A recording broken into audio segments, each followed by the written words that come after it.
Roger Salguana no necesita mucha presentación.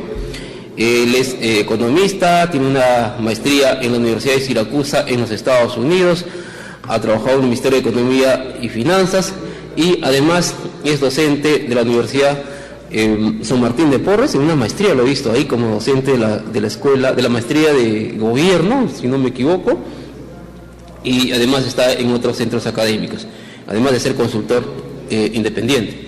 Bien, con él vamos a conversar en el programa. Bien, estamos con don Roger Salguana, caramba, invitado de lujo en este programa. ¿Cómo estás, Roger?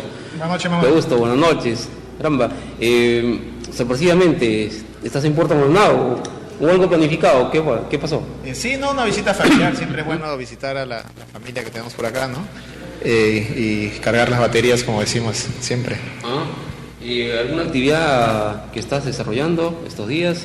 No, esta vez es absolutamente familiar la visita. La vez anterior que estuve por acá sí estaba haciendo una consultoría y por eso estaba por acá. Ahí había una actividad académica en la UNAMAT además, ¿no? Sí, eso, aprovechando ahí la presencia de mi hermano Eduardo, organizó una reunión académica y con gusto en verdad de compartir con los muchachos. Claro, ni hablar contigo, ni hablar. Y, oye, estamos metidos en un lío de la patada con el tema minero. ¿Has visto efectivamente, el reporte del diario El Comercio? Bueno, algunos temas ya sabíamos localmente acá, pero ha sido espectacular el reporte del diario El Comercio. Y la opinión del diario El Comercio el día martes, ¿no? El día ayer, una opinión realmente contundente, se viene contra todo, con la región, contra el gobierno central. Pero finalmente maltrata duramente a los mineros, comparándolos incluso con los secuestradores, ¿no? Que el Estado ha cedido a los mineros como quien dice cede al secuestrador y le dice sigue secuestrando nomás mientras yo te doy más tiempo para prepararme, ¿no? Y esas comparaciones son de verdad muy duras. ¿Cómo ves tú, cómo se ve en Lima este problema de Madre de Dios, Roger? Mira, en Lima, y como en todo lado del mundo, ¿no? Las cosas se miran dependiendo de cómo te la presentan también, ¿no? Y porque la gente de Lima evidentemente no tiene mucho contacto con la realidad de Madre de Dios y no necesariamente les preocupa mucho. Entonces, la opinión que la gente se forma, y yo también evidentemente por estar influenciado ya, es con las noticias que nos llegan pues de los medios de comunicación, ¿no? Y en este caso concreto El Comercio es un diario muy importante en el país.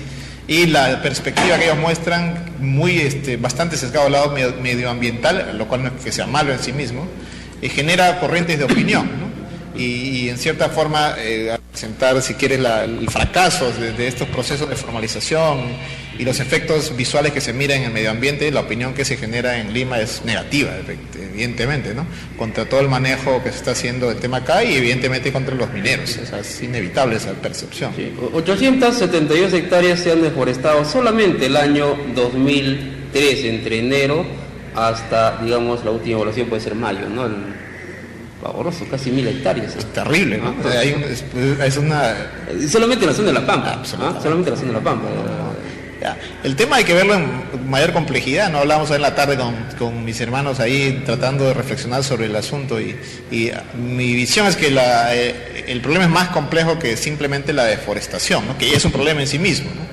El problema es humano, es social, es económico, es de diversas perspectivas, diversas dimensiones, ¿no? Y la solución, cuando viene desde un solo lado, evidentemente no va a funcionar, ¿no? Y eso lo dijimos hace tiempo, recuerdo que compartimos con otros colegas también, ¿no? Esta solución muy formalista, muy policíaca, si quieres, de la situación, ¿no? Es una dimensión del problema, una arista, si quieres, ¿no? De un polígono bien grande, ¿no? El tema, la solución policíaca, sí, el legal, ¿no?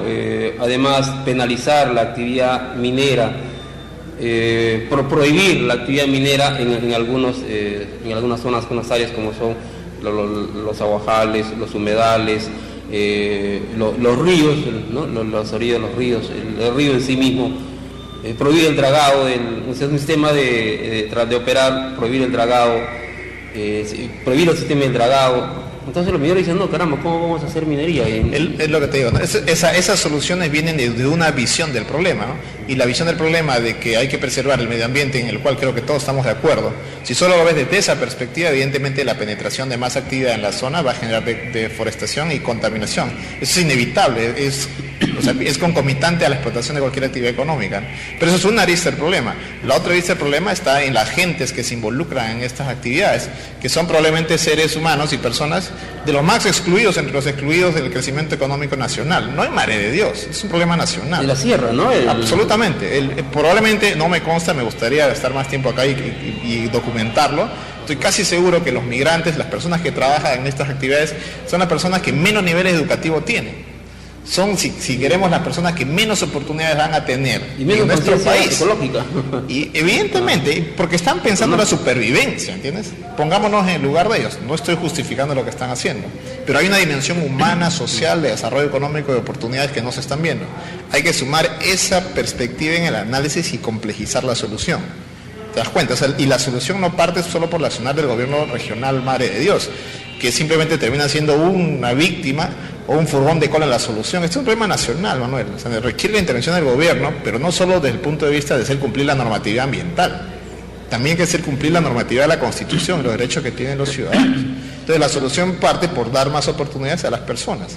Y además hay otra dimensión económica, y el ser humano reacciona por incentivos, ¿no? En tanto el precio del oro tenga las dimensiones que tiene, a pesar que está bajando, siempre va a haber la tentación de inescrupulosos e incluso gente escrupulosa de explotar la oportunidad y hacer dinero rápido. No digo fácil, rápido, ¿no? Entonces hay varias, como verás, el problema es más complejo que simplemente formalizar o simplemente prohibir cierto tipo de uso de ciertos insumos o ciertas maquinarias. Y esa hay que analizarla en esa perspectiva. ¿Alguna conciencia había? El año pasado, recuerdo, cuando se da este paquete legislativo, se hablaba de 15 proyectos por más de 50 millones de soles, proyectos alternativos a la actividad minera, actividades económicas alternativas a la actividad minera, porque se entendía de que en el corredor minero no iban a quedar todos los mineros que ahorita están trabajando, una cantidad sobredimensionada. Pero volvemos al tema, ¿no? El gobierno no ha otorgado recursos, no hay ni un solo proyecto que se mencionaba alternativos, 15 proyectos, no existe ninguno. Además, el tema de formalización requiere recursos, requiere logística, la capacidad del Estado, la capacidad organizativa de la administración pública no es capaz, ¿no? En el caso, por ejemplo, tenemos no más de, ¿cuánto? 8 profesionales que son consultores aquí en la región de Madre de Dios, para más de 2.500 IGAT que se están presentando. Y la fecha se acaba bueno, ya se había terminado en febrero, ¿no? Han ampliado hasta octubre. ¿Cómo nos organizamos? Mira, esto, como cualquier solución, necesita un liderazgo fuerte, ¿no? Y en este caso el liderazgo no es simplemente regional, necesita un liderazgo nacional o macro regional, porque el problema no es de la región Madre de Dios, es el problema del país, y particularmente de los 5 o 4 departamentos fronterizos al Madre de Dios, porque las gentes que vienen a trabajar acá provienen de esas zonas. Entonces simplemente me estoy deshaciendo del capital humano menos deseable para que se vayan a la frontera, al otro lado del otro departamento, y ocurren las cosas que están ocurriendo. Entonces la solución implica por convocar a una mesa a todos los actores involucrados, niveles regionales, niveles nacionales e intersectoriales, para plantear soluciones, en este caso como lo que tú comentabas, de proyectos alternativos a la explotación minera, pero también proyectos inclusivos a las familias en los puntos de donde se originan estas gentes, de tal manera que así puedan tener acceso a oportunidades de educación, salud de calidad, oportunidades económicas, y no tengan que buscar una migración, ¿ya? Y por otro lado está el tema económico, ¿no? De cómo, si queremos, el precio del oro va a seguir influenciando en estas generando incentivos, ¿no? Y también está el lado ambiental. Y en el caso, si queremos que inevitable de que siga existiendo la actividad, que la actividad tal como se vaya a desarrollar, pues sea lo menos contaminante posible, y que sea con tecnologías limpias, ¿entiendes? Entonces podría ser una solución combinada, pero va a requerir inversión de recursos que trascienden, como te digo, al gobierno regional. Se requieren cientos de millones de soles para resolver el problema. Si solo lo miramos por el lado más policíaco y de cumplimiento de la normatividad ambiental, esto no se va a resolver. Así, no hay que ser muy entendido para esto, ¿no? Tenemos para rato con el problema. Oye, tú eres economista, este tema de las prohibiciones, de eso que me trae el recuerdo la época en los 30 en los Estados Unidos, creo que un poco más antes, cuando prohíben el comercio de alcohol, ¿no? Sí. Y se genera un enorme mercado negro. Sí, absolutamente. Y peor, ¿no? Es inevitable. Cualquier prohibición termina generando un mercado negro. Y tenemos eso con el combustible ahora, ¿no? Con el combustible, y ocurre en otros países también, ¿no? el combustible está terrible. Bueno, en los 80, ¿te acuerdas, no? Cuando en los 85, 90 había restricciones de precio, ¿no? Controles de precio. Mercado negro para cualquier cosa, ¿no? Había controles de precio y eso generó mercados negros. O sea, hay lecciones aprendidas, ¿no? Absolutamente, ¿no? Controlas el precio de cualquier producto, como el pan que está ahí, y el precio que le pones es menos del que realmente el mercado te dice, el pan desaparece mañana, ¿no? Claro. Así es muy simple de economía, ¿no? Me traes el tema de Venezuela y no hay hasta papel higiénico, ¿no? Venezuela, Argentina, son casos realmente, es impresionante cómo algunos países, ¿no? Ya viendo lo que ya ocurrió en Latinoamérica, cometen el mismo error, es inexplicable, realmente yo no entiendo, ¿no? Y hay otras alternativas, hay personas que dicen, que ven el tema y dicen, mira caramba, no permitamos que esto esté pasando, erradiquemos la pampa. Está avanzando tanto la devastación minera en esta zona, que está pasando a la zona de amortiguamiento, va a llegar a la reserva y va a afectar duramente a los albergues, ¿no? que es la economía formal de Madre de Dios. Es lo que te decía, ¿no? O sea, al final todo es un asunto de incentivos económicos para la actividad. La dimensión, si quieres, ambiental termina siendo a veces una excusa, ¿no? De hecho, si el argumento es preservemos el medio ambiente, en verdad deberíamos prohibir cualquier actividad económica en todas esas zonas. Pero eso es casi imposible de hacerlo, de cumplir en la práctica, porque existen grupos humanos, como te decía, que están buscando oportunidades, ¿no? Para seguir adelante con su familia, sus hijos, sus entornos familiares, y ven una oportunidad en una actividad económica absolutamente rentable. Entonces, si no tienen otras oportunidades por otro lado, y esa oportunidad está ahí presente, a 20 kilómetros o a 50, 100 kilómetros donde viven, lo van a hacer. Y el Estado no va a tener la capacidad punitiva de limitar la accionar a esas personas. Porque para lograrlo tendría que movilizar miles de policías, ojo, y de recursos, y mantenerlos ahí por los próximos 50 años. Y eso es económicamente inviable. Claro, el reporte habla de 2.000 policías para erradicar. ¿Y cuántas personas hay en esa zona? Hay 35.000. Ya olvídate, no hay manera que 2.000 policías te controlen a esto. 35.000. Entonces la solución de simplemente cumplamos la normativa, porque el objetivo es preservar el medio ambiente, es inviable. O sea, necesita ver la cosa más allá de la canasta, hay que salir de la caja para resolver este problema. Este problema es inédito en el país y probablemente en el mundo, y requiere soluciones inéditas.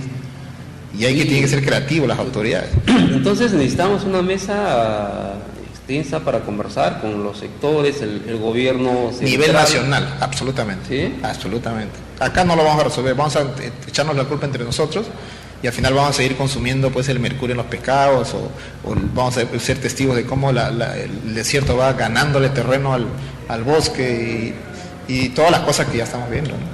¿Tienes alguna información que exista mejor tecnología de la que están usando actualmente los mineros? Mire, yo por pura curiosidad, porque no es mi tema, estuve explorando la vez pasada en internet algunas tecnologías limpias para lo que es explotación de oro y encontré que existen. ¿Sí? Sí, existen tecnologías muy interesantes sobre explotación mineras aluviales, ¿no? En zonas como las que tenemos en Madre de Dios. Para explorar el oro, por ejemplo, para ¿no? explorar, porque, claro. Acá se va al cálculo, no, porque no se explora y dice acá hay oro, ¿no? Sino van probando y van devastando, ¿no? Sí, y sobre todo en la explotación, ¿no? Claro, en la explotación. O sea, igual, sí hay ¿no? formas, Manuel, que probablemente quizás sean un poco más caras, lo cual hace menos rentable la actividad. Pero para eso se requiere otra vez un proceso de formalización, de inversión de capitales y necesitamos ordenar la actividad, ¿no? Pero entre que eso ocurre, estas gentes, miles de peruanos que están excluidos de las oportunidades de desarrollo, están ahí esperando, sus hijos esperan alimentación. Claro, ellos no entienden de leyes ni normas. Absolutamente, entonces por eso a eso digamos, ¿no? La solución es más compleja, se requiere invertir miles, quizás hasta mil millones de soles para resolver el tema. El tema es que tiene que haber un liderazgo nacional. ¿No? Si no existe eso, siento que lamentablemente la cosa sigue para adelante con el problema, tenemos para rato, ¿no? Eso es mi sensación. No soy... Oye, y el tema de la titularidad o los derechos de propiedad en la Amazonía, yo hay un tema que yo cuestiono demasiado, pero no me entiendo, no me dejo entender. Pero es fácil de ver, ¿no? Por ejemplo, la superficie, o digamos la capa arable, la capa agrícola, puede ser propietario un agricultor. El subsuelo, donde está obviamente digamos el mineral, lo puede consignar un minero, una empresa de hidrocarburos, ¿no? El bolo forestal, un maderero. Y ahí tenemos un lío de la patada. 3 propietarios peleándose con derechos superpuestos que decimos, ¿no? Esto está en la Constitución. El Estado es como propietario de los recursos naturales. No, los recursos naturales son patrimonio de la nación, ¿no? Eso es un problema, no podemos cambiar eso. Bueno, es casi hasta cultural, ¿no? Está muy incorporado en nuestro quehacer. Un desafío y cambio de paradigma sería que no sea así, ¿no? Que es propietario del territorio, sea propietario hasta el fondo, ¿no? Pero así es en los Estados Unidos. En otros países hay ese tipo de propiedad, ¿no? Sobre todo cuando se trata de comunidades tradicionales y antiguamente asentadas en esa zona, ¿no? Por ejemplo, los Cherokees en Estados Unidos, ¿no? Yeah. Claro, o sea, el Estado les reconoce derecho a propiedad en grandes extensiones de terreno, incluso lo que está abajo, ¿no? Eso genera incentivos. Porque a fin de cuentas, mira, ¿no? El capital que invierten las empresas extranjeras no es un capital que les pertenece a ellos del bolsillo, ¿no? Son capitales que levantan el mercado internacional. Y lo levantan, cuando digo levantan es jerga economista, ¿no? Mil disculpas a los que están escuchando, ¿no? Cuando digo levantan se refiere a que captan, ¿no? A que consiguen dinero prestado, pero consiguen el dinero prestado porque tienen el aval de un recurso que claro, al final a alguien le está dando un derecho. El ¿no? Estado que otorga ese derecho. Esa idea es muy sencilla de entender. Si las comunidades nativas o cualquier grupo de propietarios tuvieran derecho hasta el fondo, podrían conseguir el dinero en el mercado internacional con el apropiado asesoramiento y tendrías capitales nacionales, claro, no públicos, ¿no? Privados, claro, generando riqueza, pero eso no es así, ¿no? No es así.